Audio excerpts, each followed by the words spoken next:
ಕೇರಲ್ಲಿ ಯಾವ ರೀತಿಯಾದಂತಹ ಟ್ರೀಟ್ಮೆಂಟ್ ಇದೆ ಈ ಶುಗರ್ಗೆ? ನಮ್ಮಲ್ಲಿ ಹೋಮಿಯೋಪತಿ ಅಂದರೆ ಇಂಡಿವಿಜುವಲೈಸೇಷನ್, ಅಂದರೆ ನಾವು ಒಬ್ಬರಿಗೆ ಕೊಟ್ಟಿರುವಂಥ ಮೆಡಿಸನ್ನ ಇನ್ನೊಬ್ಬರಿಗೆ ಸೇಮ್ ಮೆಡಿಸನ್, ಇಬ್ಬರು ಡಯಾಬಿಟಿಸ್ ಇರೋರು ಒಂದೇ ಮೆಡಿಸನ್ನ ನಾವು ಪ್ರಿಸ್ಕ್ರೈಬ್ ಮಾಡೋದಿಲ್ಲ. ನಾವು treat as a hole.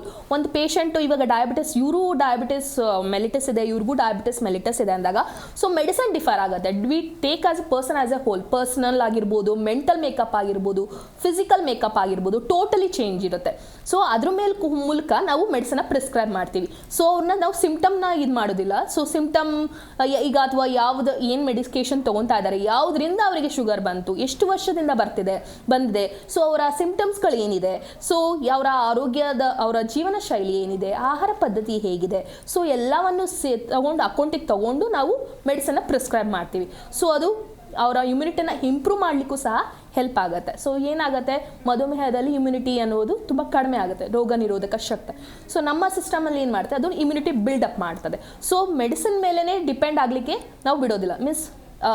English medicine ಯಾವಾಗ ಲೈಫ್ ಲಾಂಗ್ ತೊಗೊಳ್ಬೇಕಾಗತ್ತೆ. ನಾನು ಹೇಳ್ದಂಗೆ ಮೆಡಿಕೇಶನ್ ಸರಿ ಹೋಗಲಿಲ್ಲ, ಟ್ಯಾಬ್ಲೆಟ್ ಫಾರ್ಮಲ್ಲಿ ಸರಿ ಹೋಗಲಿಲ್ಲ ಅಂದರೆ ಇನ್ಸುಲಿನ್ ತೊಗೊಳ್ಳುವಂಥದ್ದು ಇರುತ್ತೆ. ಸೊ ಆವಾಗಲೂ ಸಹ ಆಗ್ತಾ ಇಲ್ಲ, ಸಿಂಪ್ಟಮ್ಸ್ ಎಲ್ಲ ಹಾಗೆ ಪರ್ಸಿಸ್ಟ್ ಆಗಿದೆ. ಬಟ್ ಈಗ ಕ್ಲಿನಿಕಲ್ ಬರುವಂಥ ಕೇಸಸ್ಗಳು ಹಾಗೆ ಇರ್ತದೆ. ತುಂಬ ವರ್ಷದಿಂದ ನಾನು ತೊಗೊತಾ ಇದ್ದೀನಿ, ಬಟ್ ನನ್ನ ಸಿಂಪ್ಟಮ್ಸ್ಗಳಲ್ಲಿ ಏನೂ ಚೇಂಜಸ್ ಏನೂ ಇಲ್ಲ. ಸೊ ಹೀಗಿದ್ದಾಗ ನಮ್ಮಲ್ಲಿ ಬಂದಾಗ ಖಂಡಿತವಾಗ್ಲೂ ಅವರನ್ನು ನಾವು ಕನ್ಸಿಡರ್ ಮಾಡಿದಾಗ, ಅವ್ರ ಕೇಸ್ಗಳನ್ನ ನಾವು ತೊಗೊಂಡಾಗ ಅವರಿಗೆ ಯಾವಾಗಲೂ ಲೈಫ್ ಲಾಂಗ್ ಅದ್ರ ಮೇಲೆ ಡಿಪೆಂಡ್ ಆಗಲೇಬೇಕು ಅನ್ನುವಂಥದ್ದೇನೂ ಇರೋದಿಲ್ಲ. ಸೊ ನಮ್ಮ ಮೆಡಿಸನ್ನ ಕರೆಕ್ಟಾಗಿ ಫಾಲೋ ಅಪ್ ಮಾಡಿ ರೆಗ್ಯುಲರ್ ಬ್ಲಡ್ ಚೆಕಪ್ ಮಾಡಿದ್ರೆ ಖಂಡಿತವಾಗ್ಲೂ ಇದರಿಂದ ಪರಿಹಾರ ತೊಗೊಳ್ಬೋದು. ಇನ್ನು ಪ್ರೆಗ್ನೆನ್ಸಿ ವುಮನ್ ಅಂದರೆ ಗರ್ಭಿಣಿ ಸ್ತ್ರೀಯರಲ್ಲಿ ಮಧುಮೇಹ ಕಾಣಿಸ್ಕೊಳ್ಳುತ್ತೆ, ಸ್ವಲ್ಪ ಜನಕ್ಕೆ ಅದು ಹೊರಟೋಗ್ಬಿಡುತ್ತೆ ಅದಾದ ನಂತರ, ಬಟ್ ಅದೇ ಇನ್ನೂ ಸ್ವಲ್ಪ ಜನಕ್ಕೆ ಅದು ಕಂಟಿನ್ಯೂ ಆಗುತ್ತೆ, ಯಾಕೆ ಅಂತ? ಸೊ ನಾ ಹೇಗೆ ಹೇಳಿದಾಗೆ ಸ್ವಲ್ಪ ಯಾಕಂದರೆ ತಾಯಿ ಇರುವಾಗ ತಾಯಿಯ ಜೊತೆ ಮಗು ಎರಡು ಜೀವ ಬೆಳ್ತಾ ಇರುತ್ತೆ. ಸೊ ಆವಾಗ HCG ಅನ್ನುವಂಥ ಹಾರ್ಮೋನ್ ಸೆಕ್ರೇಟ್ ಆಗ್ತಾ ಇರುತ್ತೆ. ಸೊ ತಾಯಿ ಏನು ತಗೊಳ್ತಾರೋ ಅದು ಮಗು ಸಹ ಹೋಗ್ತಾ ಇರುತ್ತೆ. ಸೊ ಅವಾಗ ಊಟದಲ್ಲಿ ಅವಾಗ ಹಾರ್ಮೋನ್ಸ್ಗಳು ಹೇರುಪೇರು ಆಗ್ಬೋದು, ಅವಾಗ BP ಬರ್ಬೋದು, ಶುಗರ್ ಬರ್ಬೋದು.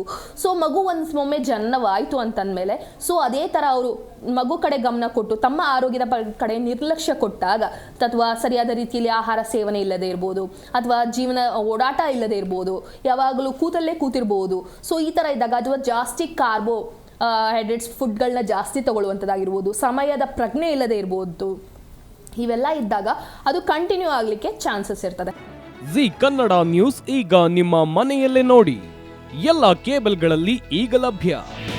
ನಿಮ್ಮ ನೆಚ್ಚಿನ ಜಿ ಕನ್ನಡ ನ್ಯೂಸ್ ಈಗ ಸನ್ ಡೈರೆಕ್ಟ್ ನಲ್ಲಿ number 292, Tata play number 1664, Jio TV number 1334, NXT digital number 30, in cable number 30, city networks 51, U digital number 162, GTPL number 17, Rockline telecommunications number 42, Shri Basaveshwara cable number 168, rural cable network 60, Vinayaka digital 57, Abhishek cable 821, city channel 53, Siddeshwara cable network 57, V4 digital Infotech 628, Surya digital networks 53, Gajanan digital number 836, Malnad Infotech private limited number